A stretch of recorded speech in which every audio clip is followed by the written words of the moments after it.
大なオーラを内包する怪物。ボスの5倍、10倍。だから今はそれより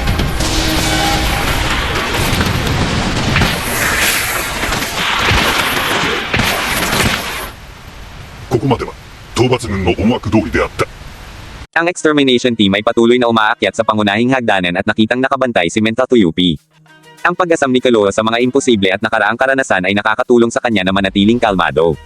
Ginagamit ni Mentatuyupi ang kanyang kakayahan ni Nen para hubugin ang sarili bilang isang nilalang na may maraming paa. Tinatawag niya ang kanyang sarili na kalasag at pinoprotektahan niya ang hari sa pamamagitan ng kanyang katawan. Si Shoot, na dapat makipaglaban kay Mentatuyupi, ay nag-freeze sa lugar dahil alam niyang hindi magdadalawang isip ang Royal Guard sa pag-atake sa kanya. Habang nagsisimulang ilipat ni Shoot ang kanyang hola at lumulutang na mga kamay, bumababa ang mga dragon ni Zeno at sinisira ang palasyo. Ang extermination team ay nabigla maliban kay Kaloa na mabilis na nakilala ang mga dragon bilang sa kanyang lolo at napagtanto na dumating sina Zeno at NetEro. Sa panahon ng kaguluhan, si Gon ay nagmamadali patungo sa Mentatuyupi at si Kaloa ay sinusundan si Gon. Sinisisi ni Shoot ang kanyang sarili sa kanyang kahinaan, ngunit pinuri ang mga lalaki sa kanilang katapangan at sinundan sila. Naghahanda si Yupi na labanan ang mga nanghihimasok ngunit sumuntok si Knuckle. Ang Royal Guard ay nalilito, hindi niya makita sina Meteoran at Knuckle dahil invisible sila mula sa God's Accomplice. Knuckles APR ay kinakabit ang sarili sa Mentatuyupi, ngunit dahil hindi nakikita si Knuckle, APR ay hindi rin nakikita. Nagtataka si Mentatuyupi kung ano ang nangyari, ngunit itinoon ang kanyang sarili sa tatlong nanghihimasok na tumatakbo sa hagdan. Ang kanyang ulo ay nagsimulang magbago at hindi mabilang na mga mata ang lumilitaw sa parehong ulo at leeg.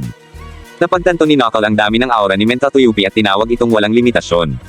Tinutukoy niya ang lakas ng Royal Guard at napagpasyahan na si Mentatuyupi ay may higit sa 700,000 aura na kapangyarihan. Magtatagal ng napakatagal para sa APR para maubos ang aura niya.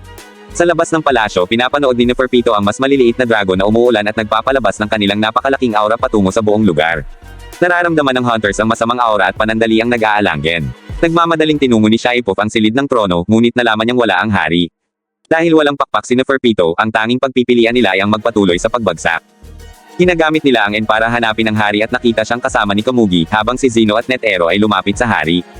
Napagtanto nila na ginagamit din ng mga kaaway ang N kaya yumuko si Neferpito sa hangin. Parang bakal ang mga binti nila. Tumalon sila pabalik sa palasyo, ngunit sa sandaling maramdaman nila ang aura ng hari, tumigil sila. Hawak ni Meruem ang sugatang katawan ni Kamugi habang patuloy na umaagos ang dugo. Tumating na sina Neferpito, Zeno, at NetEro, ngunit walang gumagalaw. Sa ibaba nila, sinira ni Mentatuyupi ang buong hagdanan at nanginag ang silid. Ini-deactivate ni Meruem ang kanyang aura sa pagpatay at inilagay si Kamugi sa harap ni Neferpito. Iniling niya kay Neferpito na pagalingin si Kamugi at sinabing umaasa siya sa kanila.